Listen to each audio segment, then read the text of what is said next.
ರಾಮ ಯಾರು? ರಾಮ ಅವರು ಕಾಡಲ್ಲಿ ವನವಾಸ ಪಡೆದ್ರೆ ಅವರು ದೇವ್ರೆ, ದೇವ್ರೆ ಅವಳು. ಅವ್ರ ತರ ಶಕ್ತಿ ಇಲ್ಲ, ಅವ್ರ ಶಕ್ತಿ ಯಾರು ಬರಕ್ಕೂ ಇಲ್ಲ, ಮುಂದಕ್ಕೆ ಬರಕ್ಕೂ ಇಲ್ಲ. ಆತರ ರಾಮನ್ ಹೆಂಡತಿ ಯಾರು? ಸೀತೆ. ರಾಮನ್ ಮಕ್ಳು? ಆ ರಾಮನ್ ಮಕ್ಳು ಗೊತ್ತಿಲ್ಲ ಅಷ್ಟೇ. ರಾಮ ಹುಟ್ಟಿದ್ದೆಲ್ಲಿ?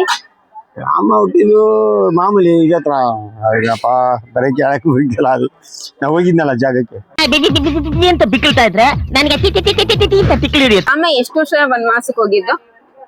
14 ವರ್ಷ. ಅದು ಹೇಳಿ ರೆಕಾರ್ಡ್ ಇಲ್ವಾ? 14 ವರ್ಷ ವನವಾಸದಿಂದ ಮರಳಿ ಬಂದೆ ಸೀತೆ ಅಂತ ಹೇಳಿ ಅದೇನೆ. ಯಾರ್ಯಾರು ಹೋಗಿದ್ದು ರಾಮನ್ ಜೊತೆ ವನವಾಸಕ್ಕೆ? ಎಲ್ಲ ಹೋದ್ರು. ಶುಕ್ರಿಯ ಹೋಯ್ದ, ಆಮೇಲೆ ಹನುಮಂತ ಮಾಮೂಲಿ ಕಷ್ಟಪಟ್ಟ, ಎಲ್ಲ ಕಷ್ಟಪಟ್ಟು. ಅಲ್ಲ, ರಾಮನ್ ಜೊತೆ ವನವಾಸಕ್ಕೆ ಹೋಗಿದ್ದು ಎಷ್ಟು ಜನ? 3-4 ಜನ ಹೋದ್ರು. 4 ಜನ ಹೋದ್ರು. ಯಾರ್ಯಾರು? 4 ಜನ ಹೋದ್ರು. ಯಾರ್ಯಾರು? ಹನುಮಂತ ಅಲ್ವಾ, ಲಕ್ಷ್ಮಣ ಇನ್ಯಾರು? ಸೀತಾಮಾತೆ. ವಾಲ್ಮೀಕಿ ಅಂತ ಹೆಸರು ಹೇಗ್ ಬಂತು? ಅವು ಕಾವ್ಯಗಳು ಬರೀತಿದ್ರು, ಅದ್ರ ಬಗ್ಗೆ, ಅದಕ್ಕೋಸ್ಕರ ವಾಲ್ಮೀಕಿ ಹೆಸರು ಬಂದಿದ್ರು. ರಾಮಾಯಣ ಎಲ್ಲ ಬರ್ದಿದ್ರಲ್ಲ, ಅದಕ್ಕೂ ವಾಲ್ಮೀಕಿನ ಬಂದ್ರು. ವಾಲ್ಮೀಕಿಂದ ಕೈಯಲ್ಲಿ ಹಿಡಿದು ಬರೆಯಕಿಲ್ವಾ, ಅದು ಈಗೆಲ್ಲ ಪೆನ್ನು ಪೀಸ್ ಆಯ್ತಲ್ಲ, ಕವಿತೆ ಚೆನ್ನಾಗಿ ಬರೆಯೋರಾಗ ಪೆನ್ನು ಗಿನ್ನು ಐತಿಲ್ಲ, ಅದ್ರಲ್ಲೇ ಬರ್ದ್ಬಿಡೋರು. ನೀವ್ ಯಾವ್ದಾದ್ರು ಕವಿತೆ ಬರ್ದಿದ್ದೀರಾ?